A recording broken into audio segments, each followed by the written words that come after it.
बिस्मिल्लाहिर्रहमानिर्रहीम। अस्सलाम वालेकुम दोस्तों वीडियो में बात करेंगे कि तुर्की में एक दफा फिर बड़ा ऑपरेशन किया गया और ये ऑपरेशन अब भी जारी है, जिसके नतीजे में 176 के लगभग आर्मी के ऑफिसर और नेवी के ऑफिसर, एयरफोर्स के ऑफिसर पकड़े गए हैं और अमेरिका का खेल तमाम का तमाम बर्बाद हो गया है। ये तुर्की के अंदर अमेरिका ने क्या किया था और अमेरिका क्या करने वाला था, तमाम तर खबरों से पर्दा उठाएंगे और आपको बताएंगे कि 176 अफराद जो पकड़े गए हैं मिलिट्री के तुर्की के अंदर, उनको क्यों पकड़ा गया है और उनकी सजा अब क्या होने वाली है। सिर्फ आपसे छोटी सी गुजारिश है कि वीडियो को लास्ट तक जरूर देखें ताकि आपको असल में पता चल सके कि इन्होंने किया क्या था गवर्नमेंट के साथ और गवर्नमेंट अब इनको निशाने इबरत बनाने वाली है। नाज़रीन ग्रामी, 15 जुलाई 2016 को तुर्की का एक बंदा है जिसका नाम फतेह गोलन है। ये वो शख्स है जो अमेरिका में अब रिहाइश पजीर है। इसने 15 जुलाई 2016 को अमेरिका के कहने पर तुर्की के अंदर बगावत करवाई थी। मिलिट्री के लोग बहुत ज्यादा शामिल थे, बड़े जनरल कर्नल वगैरह सब ने मिलकर अपना जोर लगाया ताकि तैयब उर्दवान को किसी न किसी तरीके से नीचे गिराया जाए और दोबारा ये फतेह गोलन को लाकर अमेरिका एक कठपुतली की तरह उससे फैसले करवाता और ये तुर्की के अंदर इसको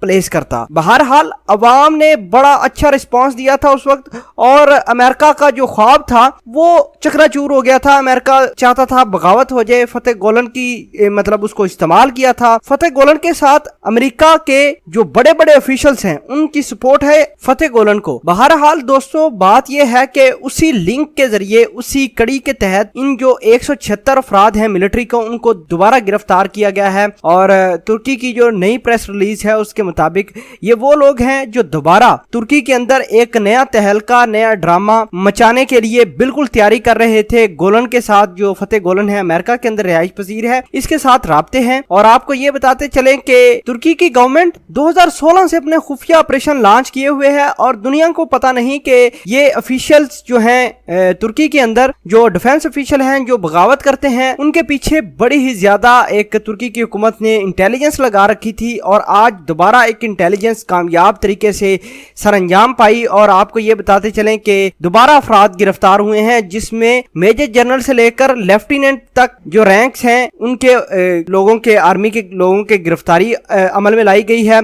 और साथ ही आपको बताते चलें सिर्फ आर्मी के नहीं बल्कि एयरफोर्स और नेवी के भी लोग शामिल हैं। अब तक 77,000 यानी 2016 से लेकर जब से बगावत हुई है अब तक 77,000 के करीब आर्मी के लोगों को जेल भेजा जा चुका है, उनकी नौकरियां खत्म हो चुकी हैं और जो मेन लोग थे उनको फांसियां भी दी गई हैं। आपको शायद ये मीडिया पर ना मिले कि तुर्की जो पकड़ता है मतलब ये जो बगावत करने वाले लोगों को, तो क्या करता है, ये वो लोग हैं जो मतलब कठपुतली की तरह हुक्मों पर अमल करते रहे। जो मेन बंदे थे जिन्होंने बगावत की थी, जैसे इनके जर्नैल थे बड़े बड़े, उनको इन्होंने फांसियां दी थी। लोगों ने पकड़ के ऐसे जूते मारे जिसकी कोई मिसाल नहीं मिलती। लोग तुर्की के सदर तैयब उर्दवान से इतना प्यार करते हैं कि जब आर्मी सड़कों पर अपने टैंक लेकर आई तो लोग सड़कों के ऊपर लेट गए और उन्होंने कहा कि हमें मौत कबूल है लेकिन हम ये जो डिक्टेटरशिप इसके नीचे नहीं जाएंगे और ना ही इसको मुल्क में आने देंगे।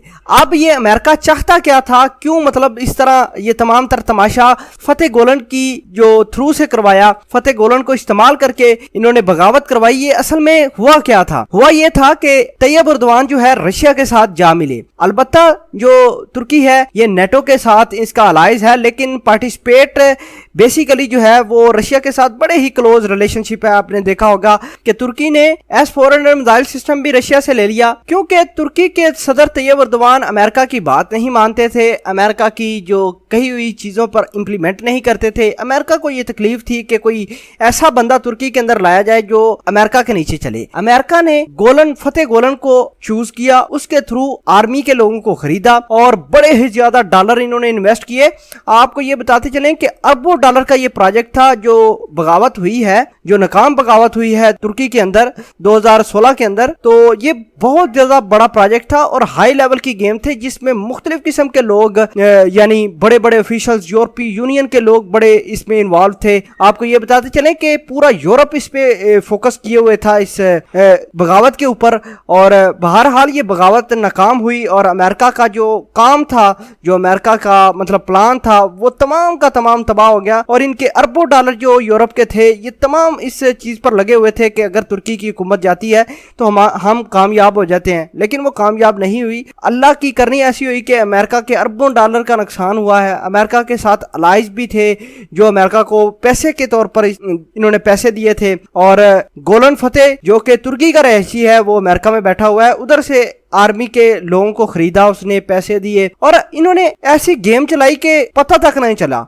लेकिन भला हो उस अवाम का, तुर्की की अवाम का, जो सड़कों पर निकल आकर तमाशा जो था अमेरिका का ये रोक दिया। आपको ये बताते चले कि 77,000 कम फौजी नहीं है जिनको जेलों में बेचकर कुछ को फांसी भी दे चुके हैं, और आज फिर 176 के गालबन 76 के करीब जो हैं ये ऑफिशियल, जो गवर्नमेंट के ऑफिशियल हैं, मिलिट्री ऑफिशियल हैं, इनको इंशाल्लाह ये गद्दार हैं तो इनको उल्टा लटकाना चाहिए और अमेरिका को भी इबरत का निशान होना चाहिए। और साथ आपको ये बताते चले कि ये ऑपरेशन रुकेगा नहीं जब तक फतेह गोलन पकड़ा नहीं जाता अमेरिका से। अमेरिका अगर वापस करता है तो ऐसा तमाशा बनेगा ना इस फतेह गोलन का, एक एक बंदे का नाम बताएगा कि कौन कौन इस चीज में इन्वॉल्व था। बहरहाल तुर्की को एक खुशखबरी है तुर्की के लिए कि गंद साफ हो रहा है, जितनी जल्दी हो जाए गंद साफ हो जाए, बड़ी अच्छी बात है, गंद साफ हो जाए जी। तो अगर हमारे मुल्क में भी यानी पाकिस्तान में भी इस तरह के गंद मौजूद हैं, चाहे वो किसी महकमे से ही क्यों ना हो, उनको इसी तरह जेलों में डालकर हमारा मुल्क साफ हो सकता है। दोस्तों इस पूरी वीडियो के बारे में आप क्या कहते हैं, कमेंट सेक्शन में अपना इज़हार ख्याल जरूर पोस्ट करना।